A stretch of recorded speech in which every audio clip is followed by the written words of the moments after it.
The First Book of Christ for Atheists, chapter 15, Easter Reflection. Now this book is available through YouTube, Facebook, Spotify, and Instagram at no charge. If you want to purchase the book, you can buy it through Amazon for $20. Chapter 15, Easter Reflection. I humbly submit a reflection for one of my buddies who died with few people even knowing that he was gone. I then wrote about our other friends that mean a lot to me. No wake for wake. A reflection about my good friend. I was saddened in late November to hear that Phil passed away October 4th, 2020 in Cudworth, Saskatchewan.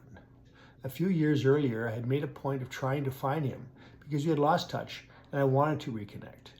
Most memories of Phil would make me smile as youth and adventure resulted in many experiences that should be forgotten. A few years ago, through his sister Tracy, I found Phil living in Cudworth.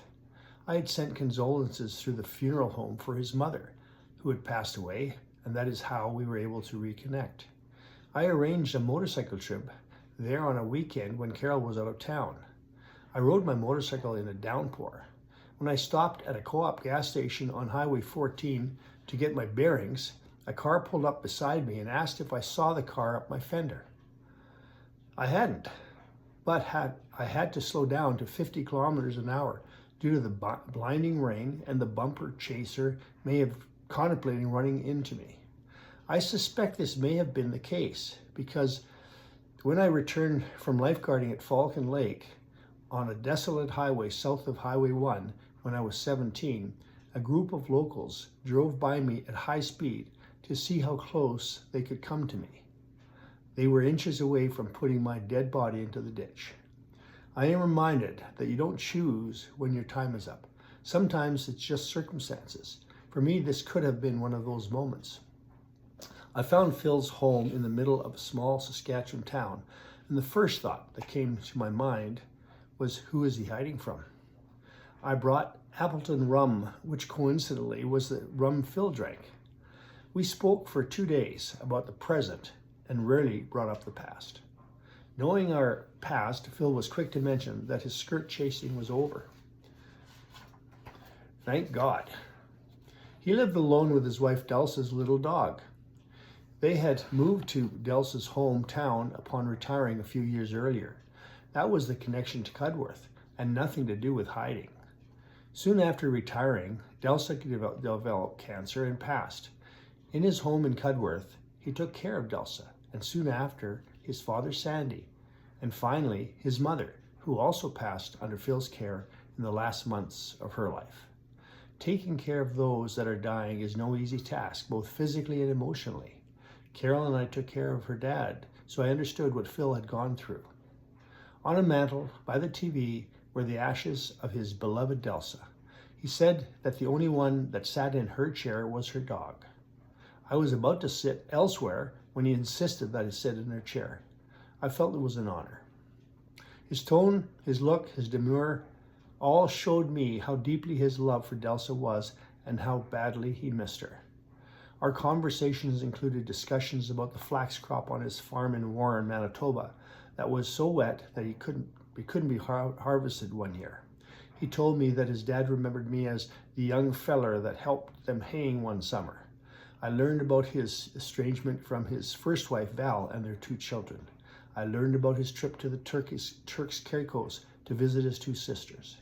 They would always say, "Phil, we miss you. Bring your tools." On this trip, I found out that soon after arriving in Cudworth, the farmers in the area needed to drain their fields to plant, as it was a particularly wet spring.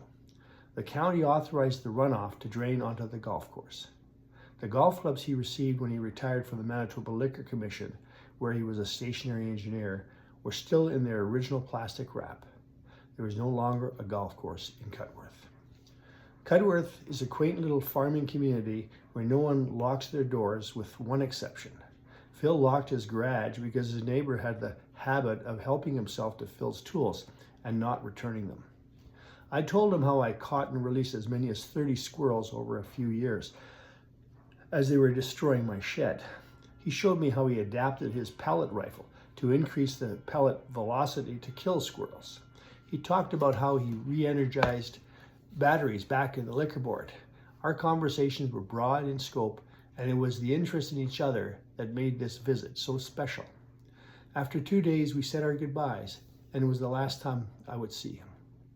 We started emailing, and he enjoyed reading my musings. He told me that of the 2 Swedish identical twins we met on the train to Vancouver, I had the ugly one. We talked about bringing our motorhomes to a rendezvous town to do some golfing, but it never happened. Phil wrote me that my wife Carol scares the shit out of him. That intrigued Carol, who never scared anybody.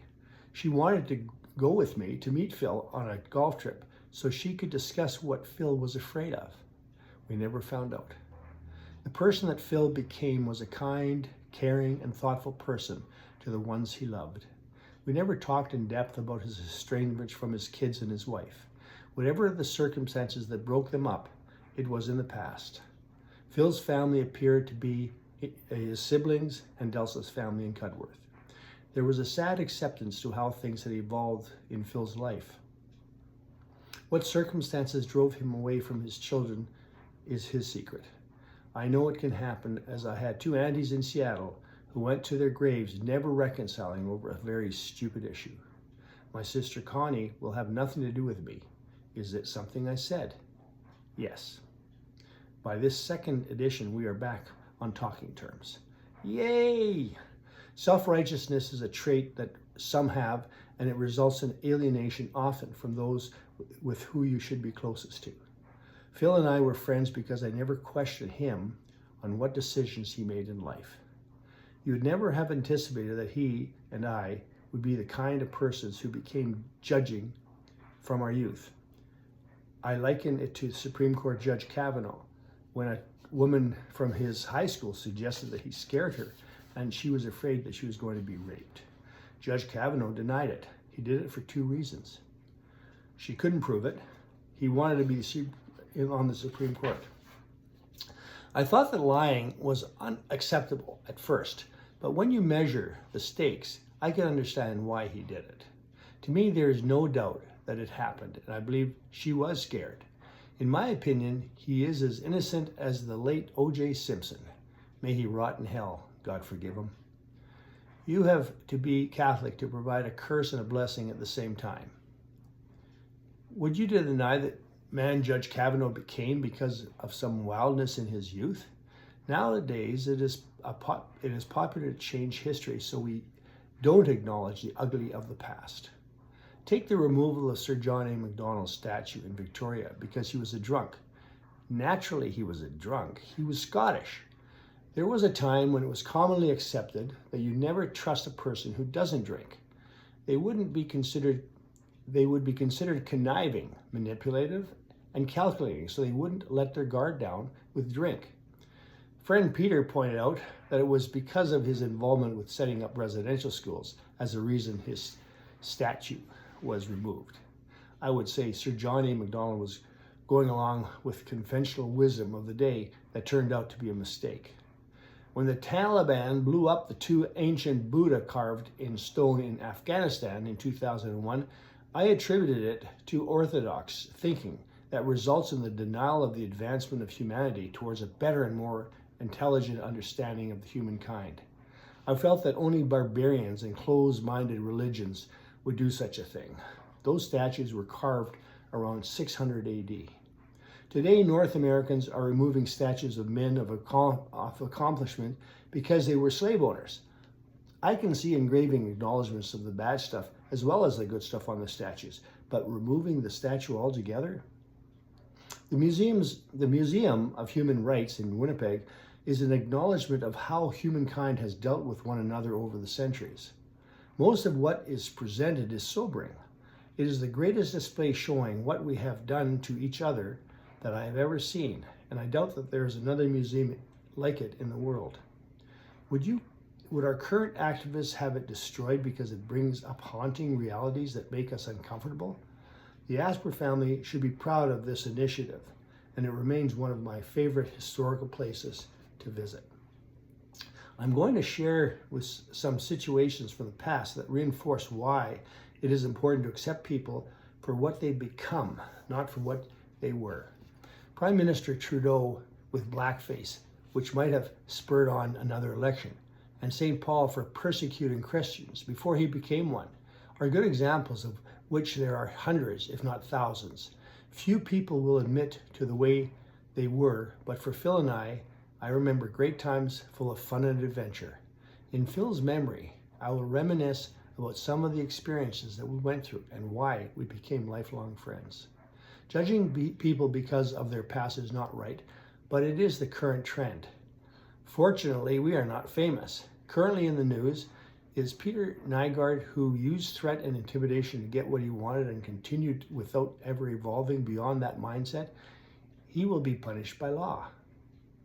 Stories about our times growing up together never need to be repeated, but to set the circumstances of our life, I would just say the following. Phil's personality was largely influenced by his dad. Sandy was a man's man and was a strong opinion, and had strong opinion. During World War II, those that applied to the Royal Canadian Mounted Police were cowards who were attempting to remain in Canada and not go over to fight the Krauts or the Nips, as they were called back by the railway crowd. Later, he changed his mind when he witnessed the rigorous training that the RCP went through. When we were teenagers, Sandy bought a sports car, a Triumph TR3, as well as a boat. While cruising on the Red River, I suddenly dove into the water off the boat. Luckily, Phil saw me dive in and they came back and picked me up. Otherwise, I might still be there. The lesson here is don't drink too many zombies. One is too many. When we were at the farm haying, Sandy took us in an old farm truck with a stick pressed between the gas pedal and the seat. It was the first time that I'd ever seen cruise control. As we drove down a gravel road, we drank rum and told stories and laughed and laughed. I believe that Sandy was going through a midlife crisis, which was uncommon compared to most of my friends' dads, whose behavior was what we would consider dad behavior, a guarded reserve between the father and the son.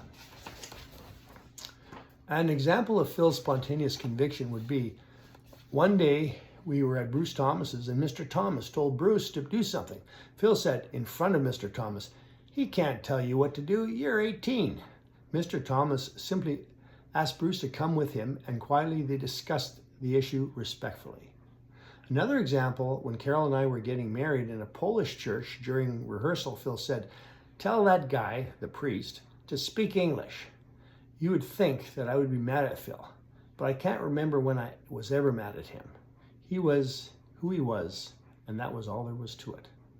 Regarding the Wakes, Mrs. Wake was a lovely lady who commented how focused I was watching Carol walk down the aisle at our wedding. Mrs. Wake was very insightful, and I actually do remember watching Carol come down the aisle to this day. One night at Phil's, I had a glass of Manischewitz wine. Only the glass was one of Mrs. Wake's expensive vases. Unexpectedly, Mr. and Mrs. Wake came home. "Just one glass of wine tonight, Mrs. Wake," I said. Only the vase held a full bottle. I think she enjoyed us, or at least she tolerated us. As we grew up and matured, as we did, Mr. Lee ran 3 different detachments for the RCMP. Another ran a multi-million-dollar industrial business. One became a doctor, and the rest of us were respectable professionals in our own careers. Is there any benefit in dragging skeletons out of the closet years later? A lot of what occurs early in life has to do with hormones and testosterone, in my opinion, so the answer is no. Getting back to the Supreme Court Judge Kavanaugh, the young idealist might say, in a position of power, you have to be held to a higher standard. How do you respond to a naive student who hasn't experienced the pros and cons or the ups and downs of life, but who believes that they can change the world? Researching my favorite authors and poets, I hunted for an appropriate rebuttal. Finally, I found a suitable response written by Tennessee Williams, who once said, "Azalea off." At a party, remember, I don't swear. Remember, a party, a young married man told a humor story about when he was playing junior football against the Regina Rams in Regina. That evening, they thought it would be a hoot if they picked up the ugliest girls they could find in Regina and bring them back for a barn party. For those of you not from Regina, you may not know what a barn party is. It's a party in a barn. Phil and I both had thought beyond the joke and believed that the story was in poor taste. That's when Phil asked, "Is that where you met your wife?" The fellow's wife got up to leave immediately, and there was no trouble. That spontaneity in Phil was what he was famous for. Conclusion: Phil said what he thought, and because of it, his circle of friends was small. From being a Toronto policeman to trucking jet fuel to the Winnipeg airport to stationary engineer in Manitoba Liquor Commission to farming, Phil had many talents and a diverse life. He knew true love twice, had a strong relationship with the ones he was close to, and he had a friend in me. I've said what I wanted to say about my friend. As young men, we were idiots. No religion encourages our youthful behavior, but in spite of that, I enjoyed that experience we shared and have no regrets. I traveled with a group of friends whose sole purpose was to have a good time. This resulted in bonds, friendships that have lasted forever. So here is a toast to Phil. I raise my glass of Appleton rum mixed with Coke, and I toast to you, my friend, to your health. I don't want to get too sentimental, but I want to encourage you to live your life by including friends that you care about and admire. I'll give you two other examples. At 17, Craig broke his neck in the schoolyard at our high school. It affected his ability to walk, and the lawyers would argue that he will be handicapped for the rest of his life and the school board must support him. Craig didn't see it that way and started a career after graduating school in the finance department of Air Canada.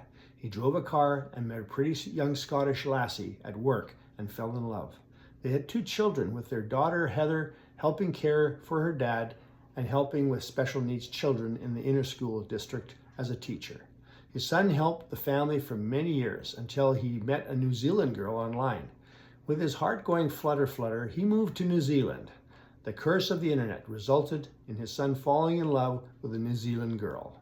This is where the miracle of life occurs, as Craig's life has been one of turning misfortune into blessings. Kathy and Craig are now grandparents and are swollen with pride. But that's not the only miracle. From the time of the accident, Craig has a friend in Jeff, and they communicate with each other almost every day, although they live in different cities miles apart. Craig was in our wedding party, and although I have expressed the need to be tough and unemotional, on Easter Sunday I can only say that I have been blessed to know such men of character, and Craig and Jeff will always have a special place in my heart. It's been said, you either get better or you get bitter. It's simple. You either take what has been dealt to you and allow it to make you a better person, or you allow it to tear you down. The choice doesn't belong to fate. It belongs to you. Stuart and his family were our dear friends, and we traveled together on hot holidays or family skiing.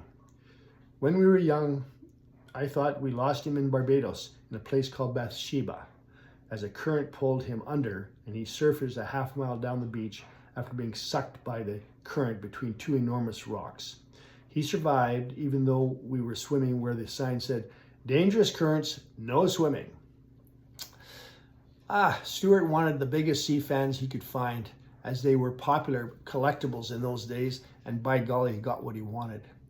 Then as we were retired after ziplining the day before and booking scuba the next day, Stuart and I did some boogie boarding in Kauai at a beach called Breneke. Tragically, Stuart got a C fracture in his vertebrae and was totally paralyzed. The last thing he said to me was, "Thank you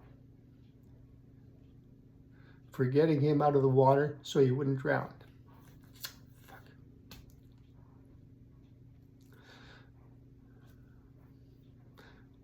I couldn't save him, though, and after a medevac by air to Honolulu and then to Vancouver, Stuart got his business and personal affairs together and had the medical staff shut off his breathing apparatus. With his family gathered together, they all lovingly said goodbye. I will always remember my college friend, whose children are always prompted by the wisdom of this man. What would Stuart do? We will always miss you, friend. After a sentimental reflection during Easter, let's get back on track, shall we? Friends, I have a group of friends that meet for coffee every week. The oldest is 94 and was the founder of the Society of St. Vincent de Paul in St. Albert, where I live. Another is Métis and was a social worker. He is related to Louis Riel, which is a distinction that few can say, and this might be why he is a strong advocate for fairness and justice. He went through the seminary as a young man. The other two went through the seminary as well, and one became a priest, but left the priesthood and married. The other was seminarian trained, but left and eventually became a superintendent of school districts. It is a group that we share our personal life stories with, and by sharing our life circumstances, we have found the gatherings to be therapeutic. We care for one another. I am the token less spiritual guy in the group, but I find we are often dumbfounded by the gospel messages we read at each coffee, as often we find them hard to understand.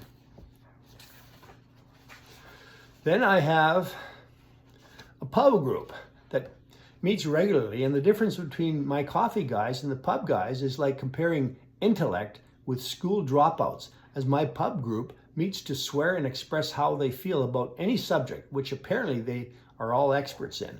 We have fun. I enjoy people and delve into their lives, both current and past. As an example, one of the fellows was given a poem to memorize by his stepfather as a child, who told him it will toughen him up. It's called Little Puppies. I'm a mean dog, I'm a lean dog, I'm a wild dog and alone. I'm a rough dog, I'm a tough dog, hunting on my own. I'm a mad dog, a bad dog, teasing silly sheep. I love to sit and bathe the moon to keep fat souls from sleep. Not for me the fireplace, that well-filled plate, but sharp stone and hard heel and cuss and kick and hate. Perhaps the stepdad would have warned my friend, may cause nightmares. 4 of them went to the Paris Olympics and because they were either divorced or single, their behavior is slightly off key. Last pub night, one of them said that they became first in the hammer throw in Paris. I informed him that the Olympics was the first time Canadians won gold in the hammer throw, and his name wasn't included. We had Cameron Rogers win the women's and Ethan Katzberg win the men's. He said he didn't mean that. He meant that of the friends he went to Paris with, he was the first to get hammered and the first to throw up. Hence, he was a hammer throw winner. Now that made sense. Another divorcee at our table was all excited about that he was going on a date with a gal that, I don't know why I'm reading this, that he used to play mixed baseball with. He wondered what he should take her, flowers or chocolates. One of our geniuses said at our age, it might be nice for him to take her some lubricant.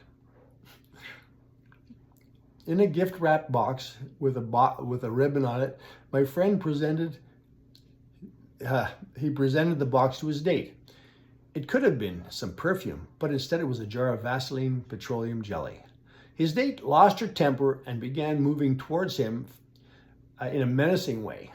He barely got out of her suite, and as he ran down the hall, she threw a knuckleball at him high and inside, using the jar of Vaseline petroleum jelly instead of a baseball. It went flying past him, nicking him in the right ear, which started to bleed.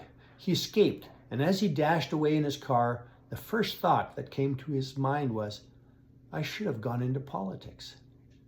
I've been asked why I would hang out with a group of divorcees and bachelors. One thing about this group is that they know nothing about me, as their conversations tend to be about themselves.